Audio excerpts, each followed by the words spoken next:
Hey. Psst. Bokkenrijders, bokkenrijders, bokkenrijders, bokkenrijders, bokkenrijders, bokkenrijders, bokkenrijders, bokkenrijders. Dit is een podcast van Toneelgroep Maastricht in samenwerking met L1. Hallo, ik ben Eva Kusters. En ik ben Henk Hover. In deze podcast gaan wij op zoek naar bokkenrijders. Niet alleen het verleden, maar zeker ook in het heden, anno nu. Ja, wie waren die bokkenrijders en waarom spreken ze anno nu nog steeds tot de verbeelding? Wat is waar en wat is een verzinsel? Ga met ons mee op deze ontdekkingstocht langs heden en verleden. Op zoek naar De bokkenrijders. Je luistert naar aflevering 2 van de podcast Bokkenrijders. En even kort terug naar waar we gebleven zijn. We begonnen in het donker, we liepen door het landschap en we doken de geschiedenis in. Maar er bleef ook iets liggen. Namelijk, wie werden er gehoord en wie niet? In deze aflevering kijken we daarom naar de rol van vrouwen in het verhaal van Bokkenrijders. En daarvoor gaan we nog een keer terug naar Kasteel Terborg in het Zuid-Limburgse Schinnen. Eva snijdt het thema aan bij bokkenrijderskenner Frits Schoonbrood. Waren er ook vrouwelijke bokkenrijders in die tijd? Ja, die waren er. Ze hebben dus echt meegedaan aan inbraken. Geertruid Bos bijvoorbeeld, maar ook in Herzogenrath. En wie is Geertruid Bos? Zij heeft ook mee ingebroken en met diverse inbraken deelgenomen. Mm-hmm. En zij is dus later ook veroordeeld. Maar wat je dus vaak ziet met vrouwen, is dat ze niet naar het galgenveld vervoerd werden, maar ze werden gebrandmerkt, zoals ze het vroeger met vee deden, hè? Dus een brandmerkteken op de huid. En daar werden ze verbannen. En als ze dan terugkwamen, dan werd gezegd van, dan ga je naar En waarom deden ze dat galgenveld. dan? Waarom deden ze vrouwen verbannen en niet meteen folteren? Dat vind je eigenlijk in de actes niet terug. Ze hadden misschien toch wat meer compassie met vrouwen. Als we het hebben over Pons, een dochter van Matthijs Pons. Die is ook op een gegeven moment opgepakt. Die is op kasteel Hoensbroek in de kerken terechtgekomen. En, Hoe oud was ze dan ongeveer? Die was begin 20. En zij is dus, hetzelfde als in de heksenprocessen, levend verbrand. Zo. Ja.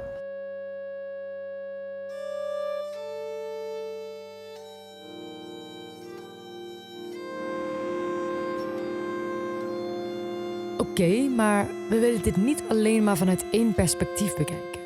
Dus ik denk dat we op zoek moeten om met iemand te gaan praten die hier echt onderzoek naar doet. Dus ik ben een beetje gaan zoeken, links en rechts. En dat moest natuurlijk wel een vrouw zijn, want met mannen over vrouwenrollen praten, dat is echt verleden tijd. En nu heb ik iemand gevonden die ons denk ik wel kan helpen. Ja, en dat is Catharina Scholtens. En Catharina die ken ik van het Bokkenrijdersgenootschap, daar is ze lid van.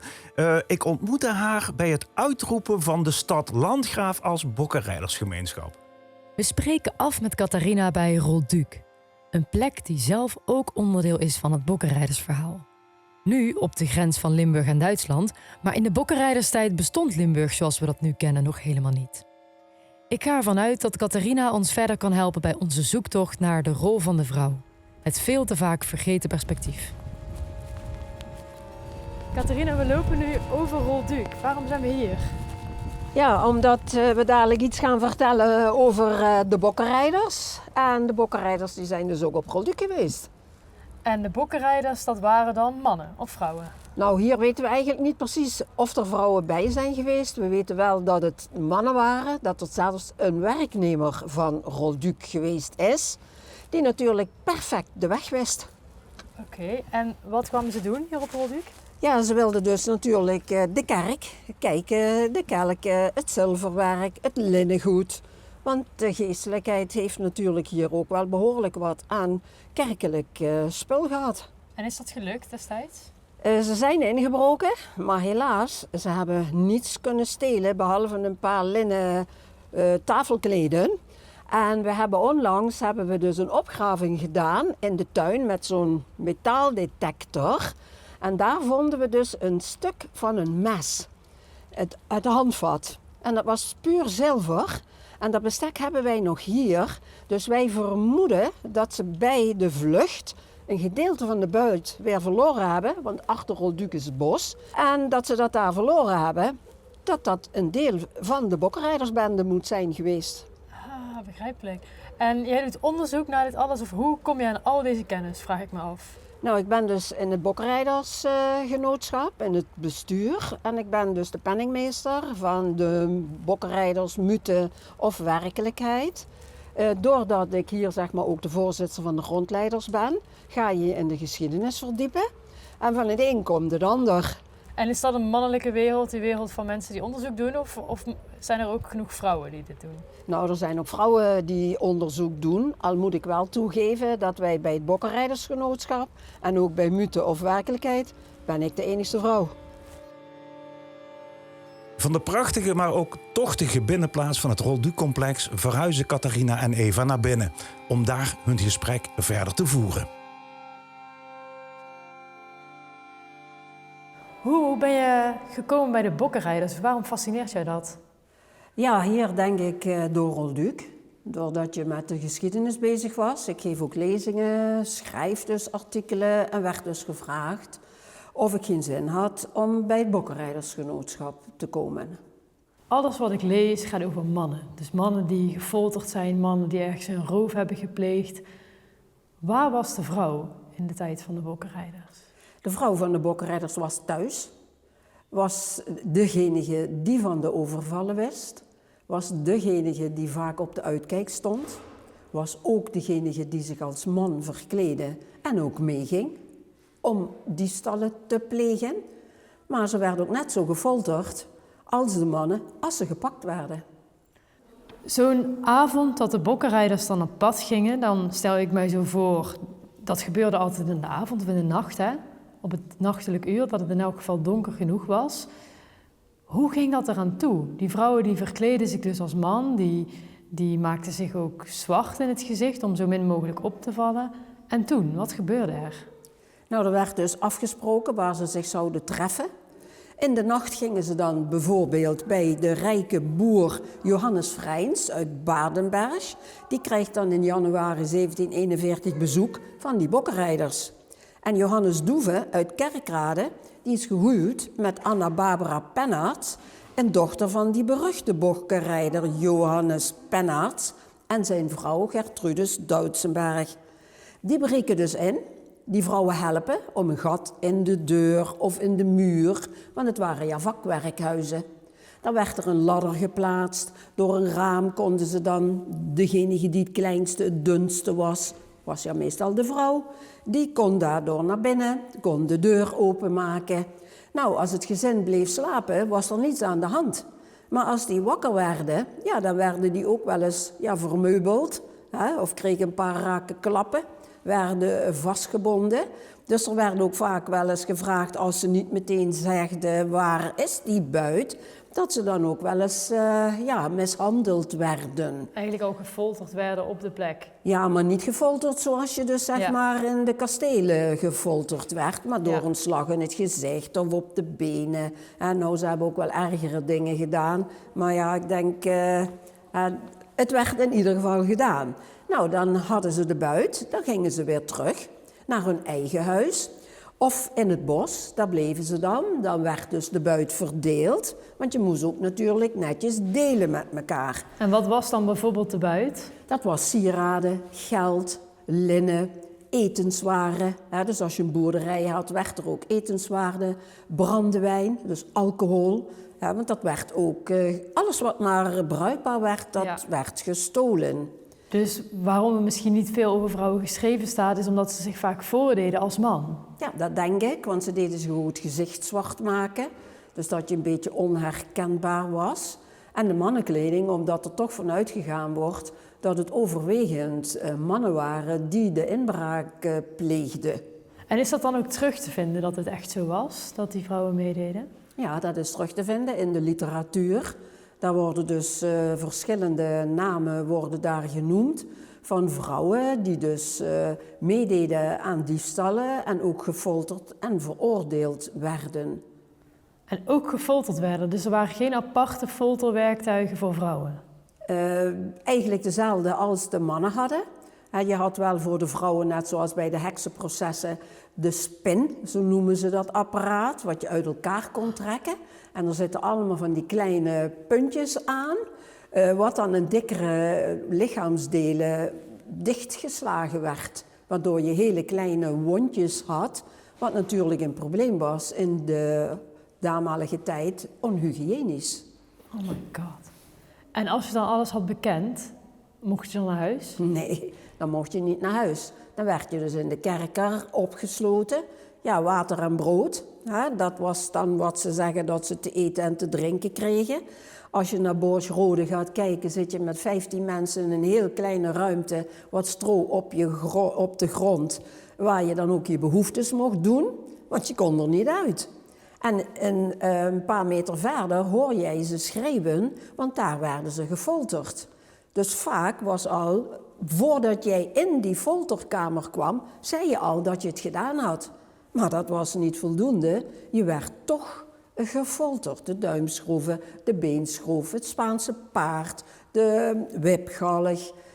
Ja, allemaal van die vreselijke dingen waarvan ik denk, hoe bedenk je het? Er werd ook gevraagd, ken jij die? Ken je Pietje? Ken je Jantje? Er werd eerst gezegd, nee, die ken ik niet. Ben je bij die overval geweest? Nee, daar ben ik niet bij geweest. Ja, dan werd die schroef weer wat meer aangedraaid. Ja, totdat jij dan zegt, ja, ik ben erbij geweest. Want het waren ja eigenlijk ook onterechte bekentenissen die het gerecht ja naderhand gebruikt heeft om zich te kunnen rechtvaardigen dat zij die mensen zo gefolterd hebben.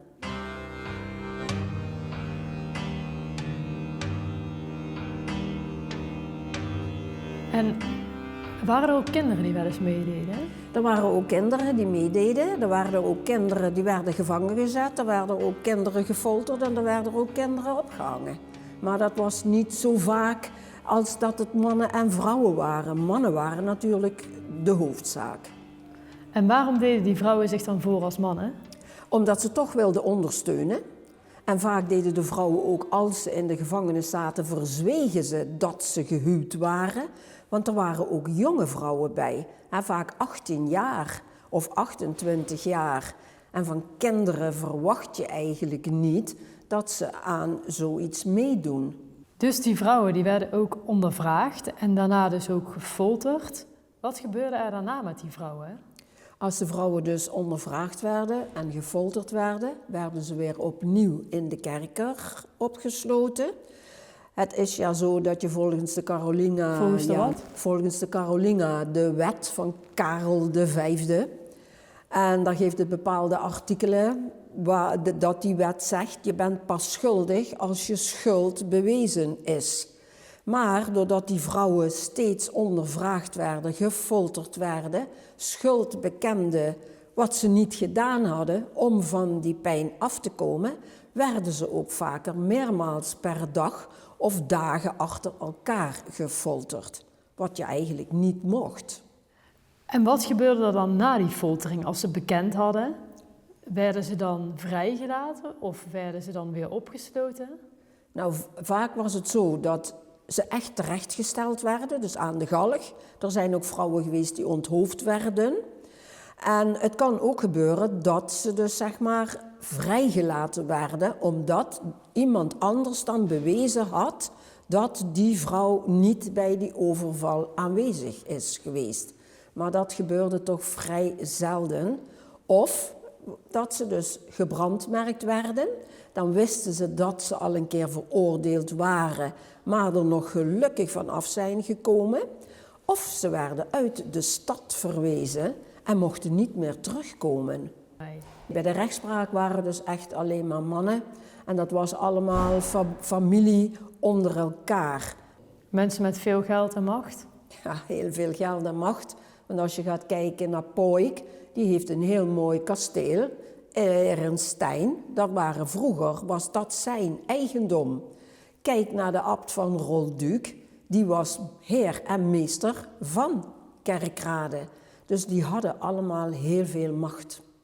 En die macht die zij hadden, was het soms ook zo dat die macht wel eens misbruikt werd richting de bokkenrijders?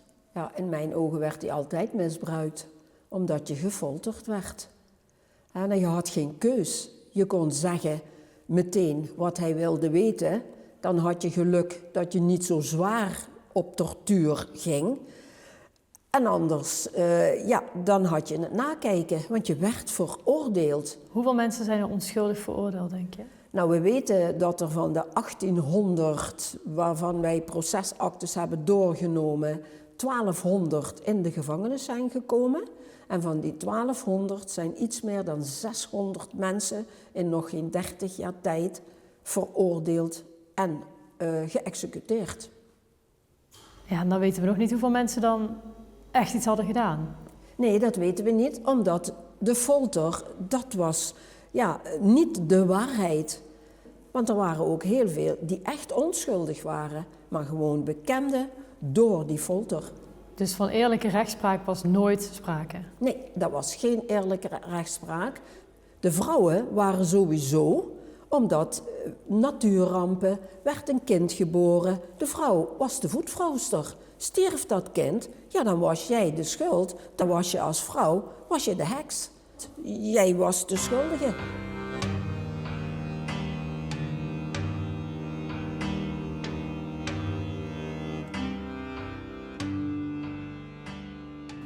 Waardoor is er een einde gekomen aan die folteringen met die bokkenrijders? Nou, ik denk dat het gekomen is doordat de Fransen hier binnen zijn gevallen, de Franse revolutie. Toen werden er allerlei wetten ingevoerd. Dus iedereen krijgt dan ook een achternaam. Dan hebben we het over Napoleon, de Fransen. En die maken eigenlijk een einde aan de foltering en de vervolging van de bokkenrijders. Door het invoeren van de wetten en dat je dus ook de kans kreeg om je goed te kunnen verdedigen. En dat was voor 1200 mensen dus eigenlijk al te laat? Daar was het zeker te laat voor. Zeker voor die 600, meer dan 600, waarvan ik denk dat toch wel 3/4 onschuldig veroordeeld is door die foltering. Gewoon bekennen ofschoon je het niet gedaan had. Ik vroeg me af, zijn er ook vrouwen die als held de boeken in zijn gegaan? Dus zijn er vrouwen waarover geschreven staat in de geschriften van toen? Ja, er is één vrouw, Geertruid Bos. En die kwam uit Heek. Ze is 3 jaar in de gevangenis geweest. En ze was een breidster. Ze heeft diefstallen gepleegd, maar ze wist niets bijvoorbeeld van de goddeloze eed. Want een bokrijder moest een eed afleggen, wilde je tot de bende behoorden. Had je die eed niet afgelegd, was je ook geen bokkenrijders in de wet van hun. Maar zij werd verraden door Lambert Akkermans. Die heeft haar beschuldigd tot ze tot de bende behoorde. En als je beschuldigd werd, ja, dan werd je opgepakt. Dan werd je gefolterd en dan gaat dat wieltje weer draaien. Dan zeg jij wat hij wilt horen, dat ze maar ophoren met jou te folteren. Dus je was altijd de zaak als je naam werd genoemd? Ja, je was altijd de sigaar, zoals ze dat vaak zeggen. Of je nou schuldig was of niet.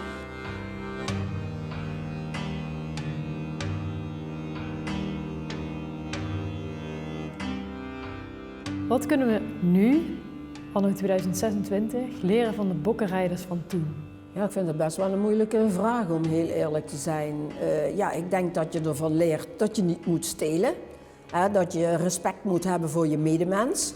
En dat je niet iemand zomaar kan beschuldigen van iets dat die gedaan heeft. Want dat was vroeger het fact. Je werd beschuldigd en je was helemaal niet erbij of je had het helemaal niet gedaan. En dat kan nu niet meer. Want je hebt altijd een advocaat naast je, of je nu geld hebt of niet, een verdediger heb je. En die kans hadden ze vroeger niet. Ik denk dat de mensen best intelligent geweest zijn. Vooral vrouwen, vind ik sowieso vaak intelligenter als mannen. Als je dat mag zeggen. Wij zijn eigenlijk vindingrijker.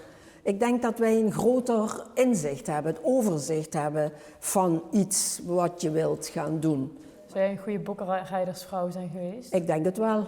Ik denk dat ik zeker wel wist hoe ik moest gaan inbreken en ook zeker wist hoe ik daar achteruit weer kwam zonder dat ik gepakt werd.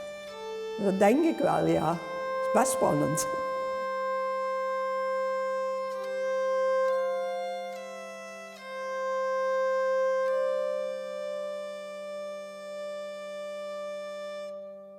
Een hele aflevering gewijd aan de rol van vrouwen in de geschiedenis van de bokkenrijders.